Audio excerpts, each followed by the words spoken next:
Hey everybody, let's have a look at this question then, straight on with S's equity table.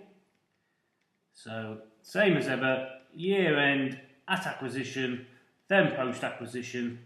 Take whatever's in S's equity, which are these two here. So, share capital and retained earnings, and 605,980. Then we presume that the acquisition was also 600, and I need the reserves at acquisition, which I get told are 3913. So I can now work out my post-acquisition. 5980 minus 3913 is 2067. I can now add this up. This is the book value, 4513, the book value of the net assets.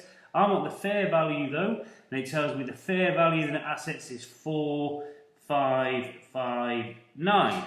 So that means that I've got a fair value difference of 4559 minus 4513, 46. So I've got a difference of 46. I need to know what it's caused by. It's caused by PPE with a 10-year useful economic life, so 46 divided by 10. Times by how long I've had it, 4 years here. So times by 4, my depreciation then would be 4.6 times by 4 is 18.4 depreciation. Okay, and that would leave me then with 27.6 at the year end then for PPE. So you go put the 27.6 in plus 27.6 up there. Okay, now we can add these figures down then. So 2067 minus 18.4, that comes to 2048.6. Moving on then to goodwill. So fair value of consideration, fair value of NCI, and the fair value of net assets acquired, and I've just calculated that already, the 4559. Then I want how much did I pay for that 4559? Well, looks like I paid 3658. And then I want the fair value of the NCI, and at that date it was 1204. So what will that give me then? So 3658 plus 1204 minus 4559, that gives me goodwill of 303. Now I can check for any impairment. So 6612 is the recoverable amount. S's net assets at the year end, I get them here. Here. So let me just add that up. 600 plus 5980 plus 27.6, I get that to be 6607.6. So S's net assets are 6607.6. The goodwill is 303.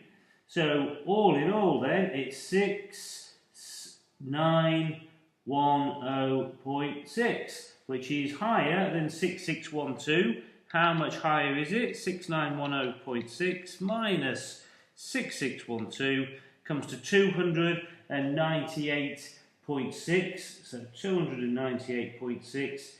That's my impairment, leaving me with goodwill then of 4.4. So I can put goodwill in now at 4.4.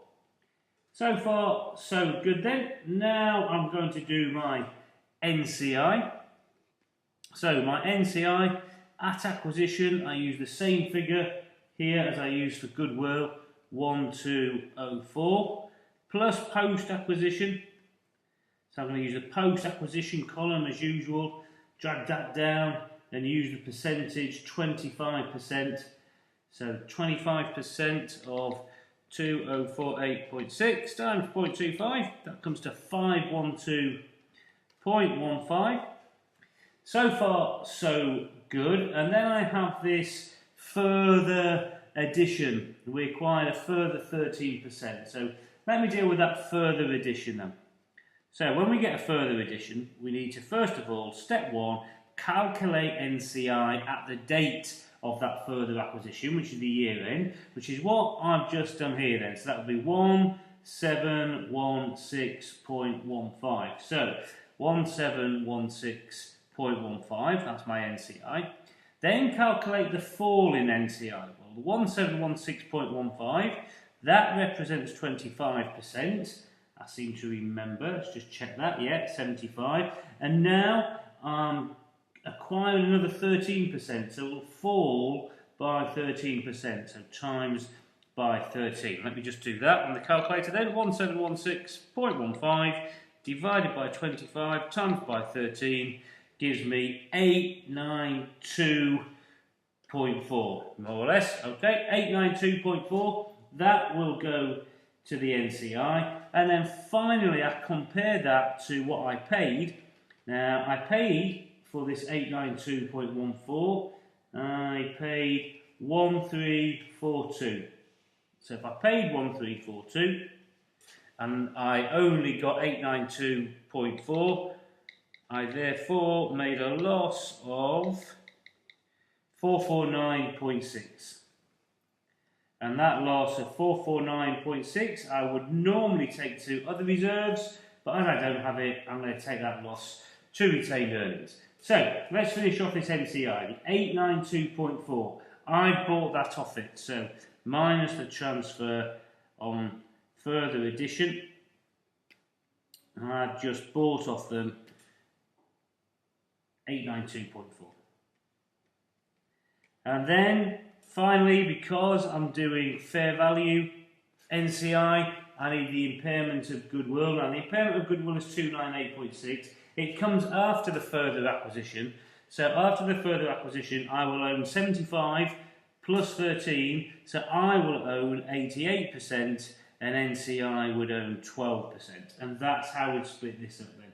88% to retained earnings, 12% to NCI. So let's work out that 12% then. So 298.6 times by 12% is 35.83. 35.83, and now I can finish it off then. So it's 1716.15 minus 892.4. I've probably been a little bit too accurate here. Minus 35.83. So that comes to 787.92. Let me put that NCI in then. So NCI is now 787.92. Final working, retained earnings. I can do that here. So retained earnings, I want all of the holding company. So all of the holding company is 12,575. Then I've got that loss on the further addition that I calculated. So the loss on the further addition, I calculated that to be 449.6 loss. Then I've got my share of S. So down here, 75%. So 2048.6 times by 0.75 is 1536.45, and then finally take off my impairment. So my impairment would be here, look, the 88%. So 0.88 times by 298.6, that gets me an impairment of 262.77. 262.77. Add all that down then, so I've got 12575 minus 449.6 plus 1536.45 minus 262.77, and that gets me 13399.08. Let's put that in, 13399.08, 13399.08. Share capital, the holding company 1120. Then add across my other net assets then, which is 8695 plus 6580 plus 27.6, and that gets me to 15302.6. Add on the 4.4, That gets me to 15,307, and then we hope this comes to 15,307 as well. 1120 plus 13,399.08 plus 787.92, and there you go, the magical figure, 15,307.